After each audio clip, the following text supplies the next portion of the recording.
Bien, muy buenas noches. Mi nombre es Juan Carlos Saavedra Goitia.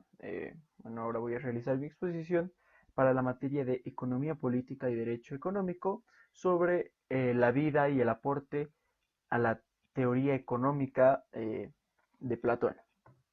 Comencemos con mi biografía. Yo soy nacido en Cochabamba el 2 de diciembre de 1999. Salí del Colegio Liceo Isabel Villegas Mariscal en Valle Grande, es una provincia de Santa Cruz. Un poco para contarles mi vida, yo nací aquí. A la edad de 3 años me fui a la ciudad de Santa Cruz y cuando tenía 11 años me trasladé a Valle Grande. Ahí terminé mis estudios en el colegio y volví aquí a Cochabamba para continuar con mis estudios superiores. Ahora tengo la edad de 20 años. El deporte que gusto y que practico es frontón. De hecho, cuando estaba en la etapa del colegio, yo he participado de varios campeonatos, juegos plurinacionales en este deporte. Actualmente estoy cursando paralelamente la carrera de aviación. Empecé el 2018 y estoy a punto de terminar el primer curso. Soy también un voluntario del grupo SAR. Soy inicial, he empezado este año. Las razones por las que estudio Derecho. Vi la necesidad de estudiar una carrera a nivel licenciatura que me sirva igual de soporte. Además que he visto que el derecho es una carrera muy útil, amplia, interesante y aplicable a cualquier ámbito en la sociedad. Me gusta mucho, la verdad. Bien, continuemos con la biografía de Platón. Se dice que su nombre real es Aristócles. El nombre Platón le puso su profesor de gimnasia y significa aquel que tiene anchas espaldas.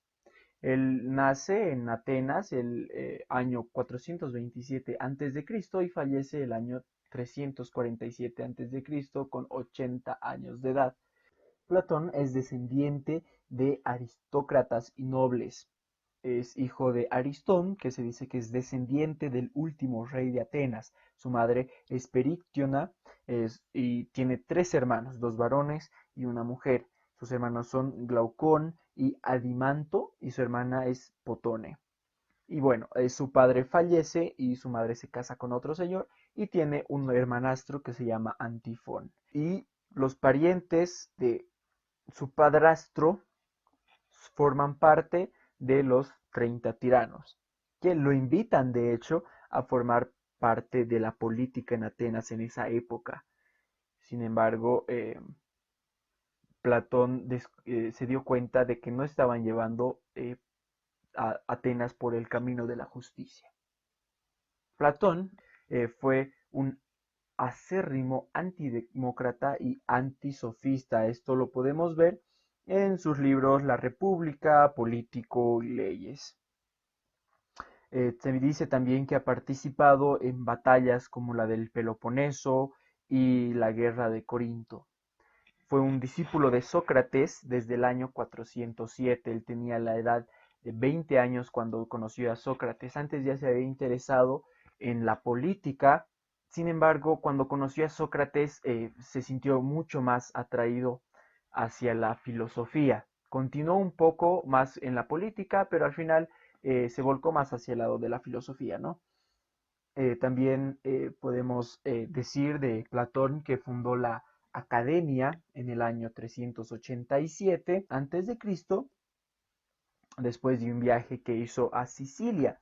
Esta funcionó hasta el año 86 a.C., cuando fue destruida por los romanos. Esta academia fue reconstruida y por último fue cerrada el año 529 después de Cristo por Justiniano, porque él creía que esta academia iba en contra u opacaba a la religión. En esta academia se enseñaban aritmética, geometría, astronomía, armonía y puede que también ciencias naturales, entre otras disciplinas. Platón escribió infinidad de obras. Se cree que aproximadamente 26 obras son auténticas, aunque otros autores dicen que Platón escribió más de 30 libros. Entre sus principales libros tenemos La República, que bueno, vamos a estudiar un poco el día de hoy. También Platón trabajó en muchas áreas, abarcó desde la política hasta la gimnasia, pasando por la cosmología o la geometría. Pero el eje de sus teorías y de sus ideas era la teoría de las ideas. Bien, continuemos con el contexto histórico.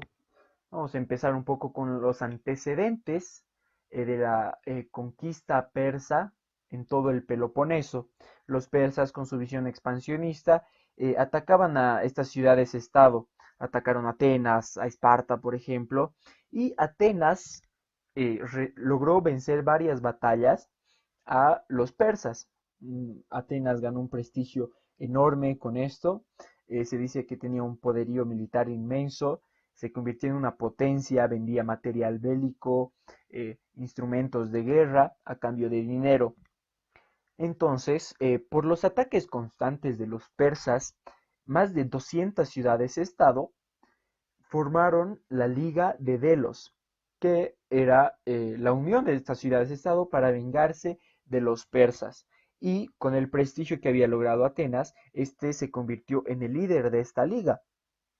Y también cobraba impuestos y otras cosas. Ahora, Esparta tuvo ya problemas anteriores a todas estas guerras con Atenas, además que se sintió envidiosa por el poderío, por el prestigio que tenía Atenas, además por la ambición, decidió quitarle el liderazgo a Atenas en una guerra, que era la guerra del Peloponeso. Encontró la excusa perfecta cuando Atenas apoyó a Corcira, que tenía una disputa con Corinto, que era aliado de Esparta. Entonces, cuando Atenas ayudó a Corcira, los espartanos decidieron atacar a Atenas y quitarle el liderazgo de esta liga. Esparta gana la batalla y bueno, se queda con Atenas queda bajo el dominio espartano. Bien, Platón nace en el año 427 a.C., época en la que se liberaba esta guerra. Entonces, con el dominio espartano, cae la democracia y aparecen los 30 tiranos, de los cuales dos de ellos eran parientes de Platón. Y recordando siempre que todos estos acontecimientos pasan después de el siglo de oro de Atenas con Pericles, ya en la decadencia de Atenas, por así decirlo. Continuemos con las contribuciones al pensamiento económico de Platón. Cabe recalcar que Platón se refirió a aspectos de la economía, sí, aunque estos no fueron del interés central de Platón. Donde se refiere mayormente a la economía es en su libro La República, como ya lo hemos mencionado antes. Ahora, ¿en qué se basa la polis ideal de Platón? La polis platónica, por así decirlo, ¿no? Esta se basa en el intercambio de bienes. Se dice que solo es posible este intercambio mediante la división y la especialización del trabajo. Platón afirmaba que una persona por sí sola no puede proveerse de todo lo que necesita para subsistir. Para Platón los elementos esenciales eran la alimentación, la vivienda, vestimenta y calzados. Solo Dios era el que podía proveerse a sí mismo todas estas cosas.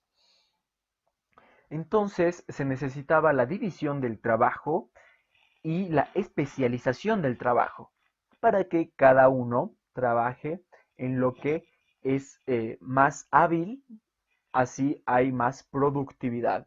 Entonces, para Platón esta división del trabajo se divide en tres grandes clases sociales: los filósofos o gobernantes, los guerreros y los productores. Ahora empecemos con los filósofos o gobernantes. Estos eran los que deberían salir de entre los más sabios, más conocedores, más prudentes del grupo de los guerreros. Ahora, los guerreros son básicamente los que se encargan de la protección de la polis. Ahora, como podemos percibir, estos dos primeros grupos y los grupos privilegiados, como le llaman, son totalmente improductivos, no son suficientes para un desarrollo económico. Entonces necesitamos un grupo que genere economía, que genere productos para subsistir, ¿no? Y aquí entra el grupo de los productores, que son los campesinos, artesanos y comerciantes. Estos productores lo que hacen es cada uno se enfoca en un producto y luego se van haciendo intercambios para que todos puedan tener lo suficiente para subsistir. Entonces, para este intercambio de productos nace el mercado, que es la plaza o el lugar donde se transan estos bienes, ¿no? Y por ende, y para el desarrollo completo de la polis, nace el dinero, que no es nada más que para el intercambio de los bienes, para facilitarlos. Se explica que el dinero no tiene valor por sí mismo, es una representación del trabajo empleado en la obtención del producto. Bien, entonces, ¿qué dijo Platón sobre el interés en los préstamos? Platón estaba en desacuerdo total. Él afirmaba que el crédito se tiene que basar en la confianza, en la palabra de caballeros, para evitar que alguien se enriqueciera de manera tan desvergonzada como él afirmaba.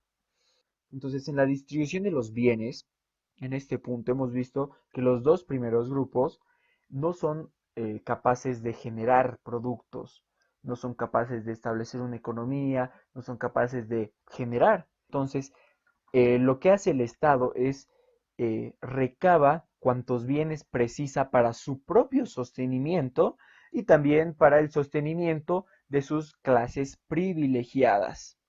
Ahora, como el Estado provee lo que necesitan las clases privilegiadas, lo que decía Platón es que estas clases se les son proscriptas la riqueza, la propiedad privada y ya que se les provee todo. Entonces Platón afirmaba también que estos grupos deberían vivir en sociedades, en comunidades aisladas y ahí se les provee todo y ahí también tienen una educación diferente, también políticas para el goce liberal de su sexualidad, afirma Platón.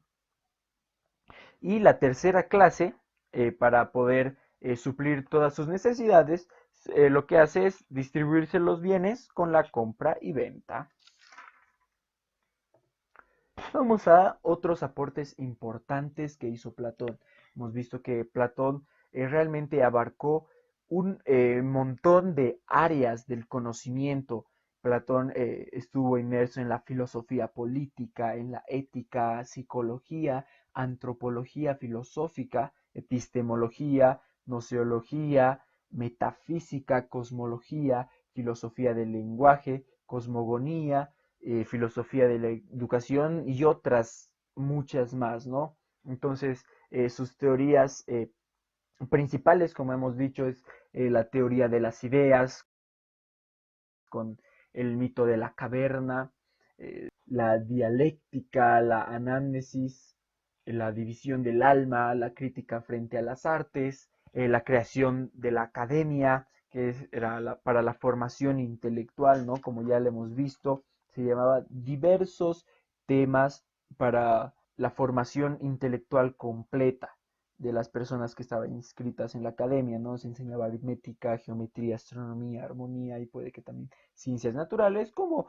otras más. Bueno, hablemos ahora de sus principales obras. Los autores dividen las obras de Platón en cuatro fases de su vida, ya que Platón escribió realmente infinidad de obras literarias. Entonces, cabe recalcar que en este listado he puesto solo las obras más resaltantes y más importantes de Platón. Entonces, en la primera fase, los diálogos de su juventud, abarca desde sus 28 a sus 38 años de edad. Su obra más resaltante es la Apología de Sócrates. Después tenemos la fase de diálogos de transición entre los 38 y 41 años de edad de Platón. Y sus obras más resaltantes son Menón y Hipias. Hay Hipia mayor e Hipia menor. Los diálogos de su madurez, que abarca entre los 41 y sus 56 años de edad, donde sus obras más resaltantes son La República, Fedón, Fedro, Banquete.